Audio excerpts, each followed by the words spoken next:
Pemirsa, Ibda Uji Mukni yang mengadang perampasan mobil di Jeneponto masih menjalani perawatan intensif akibat luka yang diderita.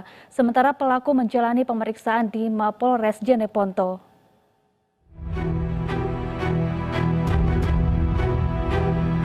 Inilah aksi Ibda Uji Mukni, personel Polres Jeneponto, Sulawesi Selatan yang mencoba menggagalkan perampokan mobil di depan Mapolres Jeneponto Kamis sore kemarin. Ibda Uji nekat mengadang dan sampai naik ke kap kendaraan yang dirampas oleh debt collector. Bukannya berhenti, pelaku justru tancap gas yang membuat Ibda Uji terseret hingga 1 km. Perjuangan Ibda Uji berakhir saat akhirnya jatuh dan nyaris terlindas mobil yang dibawa kabur. Pelaku yang kabur lantas diburu oleh warga. Kejar-kejaran tak terhindarkan karena pelaku terus memacu kendaraannya dan menolak berhenti. Ia berhasil diringkus warga dan menjadi bulan-bulanan masa. Pelaku yang sudah babak belur lantas diserahkan warga pada polisi. Sementara Ibda Uji yang terluka dievakuasi ke rumah sakit untuk mendapat perawatan medis. Korban alami luka di kepala dan sejumlah bagian tubuh lainnya. Untuk sementara kondisinya saat ini sudah baik dan sementara dalam perawatan. Jadi kondisinya baik, dia bisa berkomunikasi dengan baik. Hingga saat ini Ibda Uji masih menjalani perawatan medis. Sementara pelaku yang sudah ditangkap tengah menjalani pemeriksaan intensif di Mapolres Jeneponto. Dari Jeneponto, Sulawesi Selatan, Sulaiman Nai, iNews melaporkan. Ya, selengkapnya terkait polisi mengadang perampasan mobil sudah bergabung bersama kami Kasat Reskrim Polres Jeneponto AKP Hambali. Selamat sore Pak Hambali. Selamat sore Mbak. Ya, Pak Hambali, kenapa pelaku bisa sampai nekat melajukan kendaraannya meskipun polisi datang dan sudah naik ke atas kap mobil? Jadi ini saya luruskan Mbak. Jadi kejadian kemarin itu yang dilakukan oleh Ibda Mukni bukan perampasan mobil dan bukan debt collector. Jadi ini murni tindak pidana penggelapan yang beberapa bulan lalu itu dilaporkan oleh lelaki. Demikian Mbak.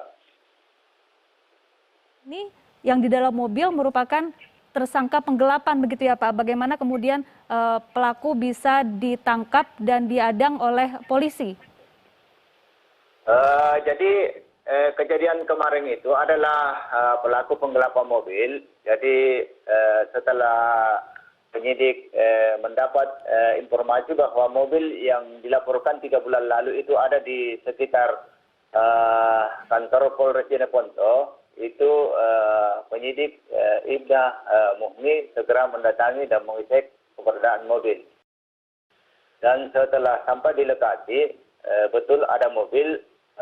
Kemudian disampaikan kepada lelaki Abdul Rajak yang mengemudi mobil atau yang menguasai mobil, disampaikan bahwa segera menyerahkan itu mobil. Namun Abdul Rajak selaku penguasa mobil itu kaget dan panik sehingga langsung lari dengan menancap gas mobilnya. Demikian Mbak. Berapa anggota polisi yang menangkap pelaku penggelapan pada saat itu, Pak?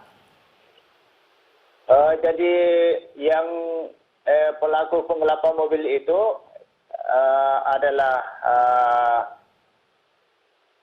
Abdul Rajab dan yang menangkap adalah personil kami. Demikian Mbak. Jadi hanya satu orang polisi yakni Ibda Uji Mukni yang menangkap pelaku penggelapan tersebut ya Pak? Jadi setelah mobil itu berhasil dibawa kabur dan lelaki Ibda Mukni terjatuh dari mobil, lalu Ibda Uji Mukni segera dilakukan perawatan dengan membawa ke rumah sakit. Kemudian pelaku penggelapan mobil itu melarikan diri. Beberapa saat setelah kejadian kita lakukan pengejaran dan unit opsional kami berhasil mengamankan pelaku penggelapan mobil. Demikian Mbak. Pada saat kejadian seperti apa kondisi di lokasi? Apakah ada anggota polisi lain atau warga yang ada di sekitar lokasi dan kemudian berusaha membantu menolong polisi yang terseret di kap mobil? Pada saat itu ada orang lain, tapi anggota tidak ada yang bisa membantu sehingga pelaku langsung melarikan diri dengan menancap gas mobilnya. Ya, saat ini bagaimana kondisi polisi tersebut, Ibda Uji Mukni, Pak? Ya, alhamdulillah untuk kondisi saat ini Ibda Muni baik-baik saja dan sementara menjalani perawatan medis di rumah sakit. Dan Kemudian saat ini kondisinya alhamdulillah baik. ya, kemudian jerat hukum seperti apa yang bisa disangkakan kepada pelaku? Jadi kita menerapkan pasal 354 ayat 1 KUH pidana, lebih subsidiar pasal 351 ayat 2 Kitab Undang-Undang Hukum Pidana dengan ancaman kurungan 5 tahun penjara. Demikian, Pak. Baik, terima kasih AKP Hambali telah bergabung bersama kami di iNews Sore.